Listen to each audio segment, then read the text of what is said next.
Today I'm headed up to my buddy's house and we are going to be throwing 33s onto Charlotte, and we're going to see if 33s fit on a bone stock Tacoma.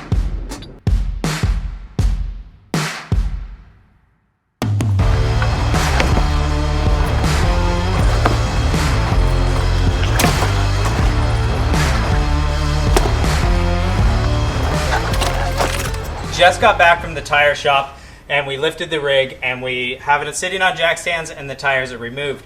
The first question is, will a 33 on stock rims fit over the calipers and fit over everything and not hit the upper control arm? That's going to be our first question. Second thing is, if it does and we start turning the wheel, what's the scrub radius going to be like? Are we going to hit the front? Are we going to hit the rear? Vice versa, what's going to happen?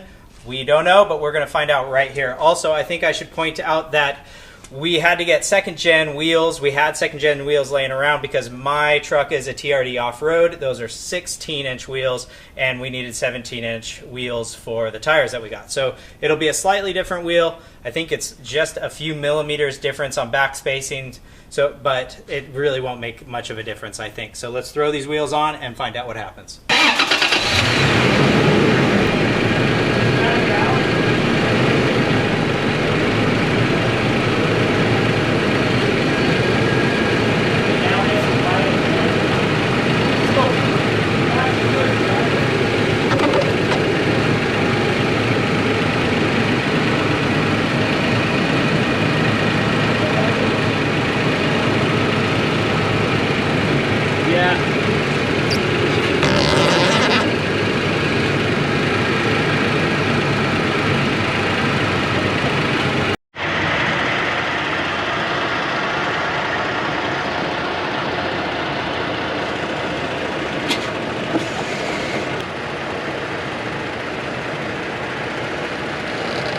And back. Good.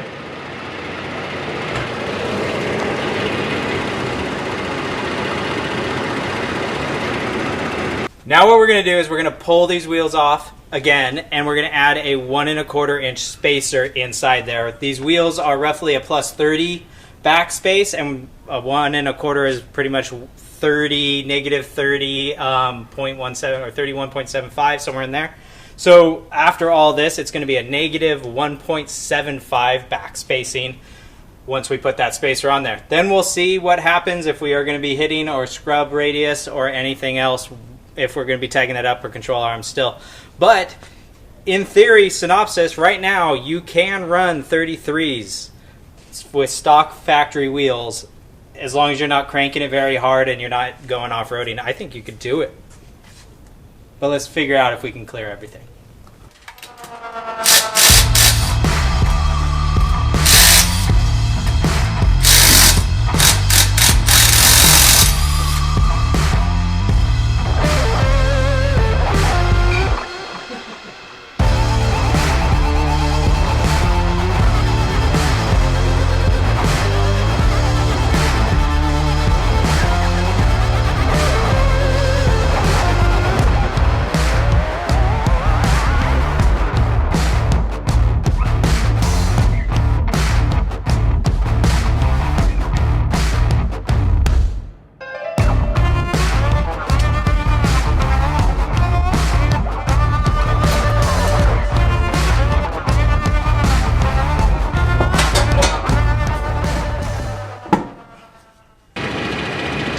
Nice to meet the people that answer. We get to the point. Oh yeah. Oh yeah. Driver. It's not terribly bad, dude. It's honestly just right on it. Oh, it's not bad. Close. Yeah, go back a little bit. And go hard drive. Keep going hard driver. I think it's no, yeah, it goes back there. Once you hit, yeah, when you bring it back. Oh, stop. Yeah. Okay, yeah, you don't want to do that. Yeah, let's come back there. With the spacers, we are definitely rubbing. We're definitely scrubbing. It would rip off the fender if nobody was paying attention. So here's the dilemma. Really, we got a lot of pressure on that upper control arm when you're not running any spacers and factory wheels. When we are running the 1.5 spacers, we are off the control arm completely, but now we're rubbing the plastics in the front. We're rubbing the front, we're rubbing the plastic on the back side as well, and we're rubbing the body mount. So there's a lot of issues going on here. We're actually going to leave the spacers, and now what we're going to do is some very slight modifications to the fender liners to just kind of clean that area up. We might attack the body mounts today just to kind of cut the corner and leave it be. We'll see what happens here in a little bit.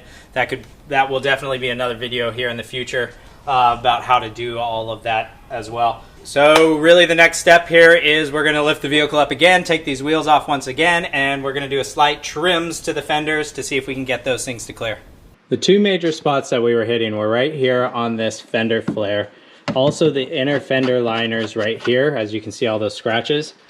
And we were tagging the fender and sort of bumper right in this area. So what we're going to do on the front is we're going to pull out these two bolts here, and then we're going to push this fender backwards.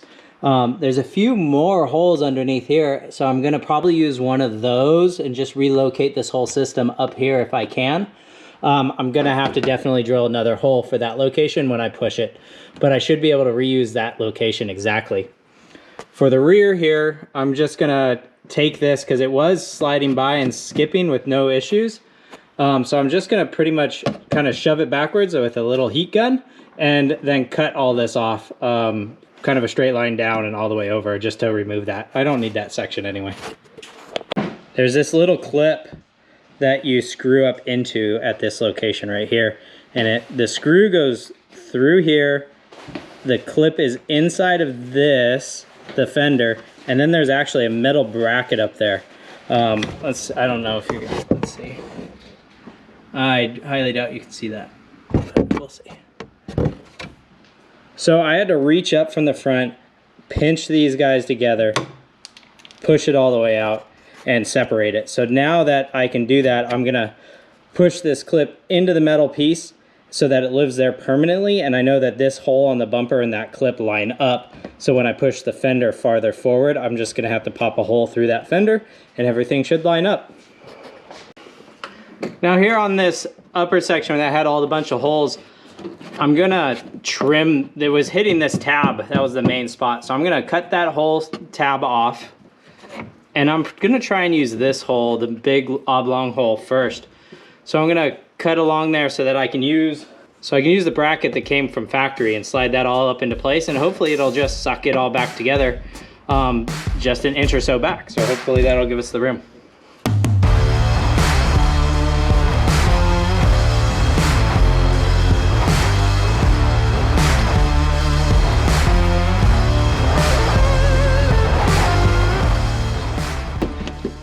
Boom! Good? Yeah.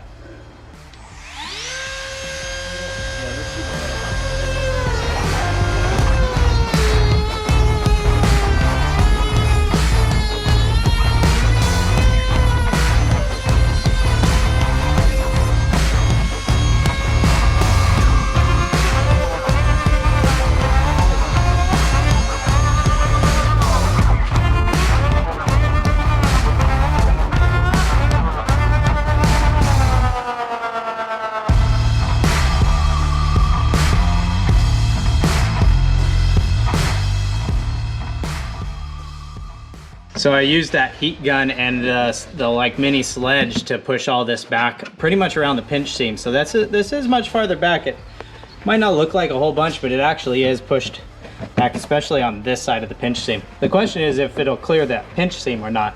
We were catching on this little flap, and so I cut it off right along here and down along that edge. And so this whole little cap that was on this side is completely gone. I think that will be enough to clear that tire on that side. Continuing along with trying to figure out how to fit 33s underneath this stock Tacoma, I purchased some 3/4 inch spacers. The reason I got 3/4 inch ones is because when we didn't have any spacers on there at all, I was hitting the upper control arm. Once we added the 1 1/4 inch spacers, I was hitting the body mount. So I'm curious, if I go roughly halfway between that, am I gonna have the perfect fit and not hit anything at all?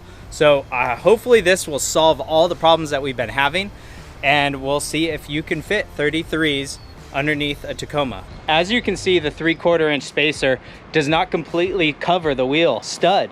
The wheel stud's actually 7/8, so it does stick out a little bit farther.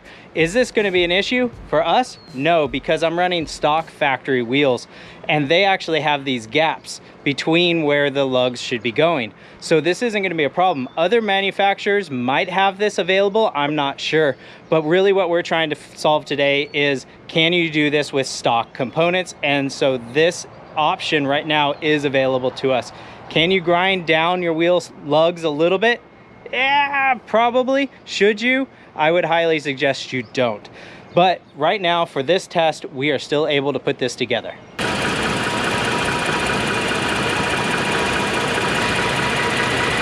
Good. Slow the other way again, G-Man.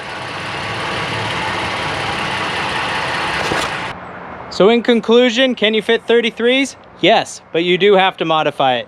I would run those 3/4 inch spacers, trim the plastic, do a little molding on the rear, and you can drive it around town. I'm not getting any more rubbing issues, and everything is working great.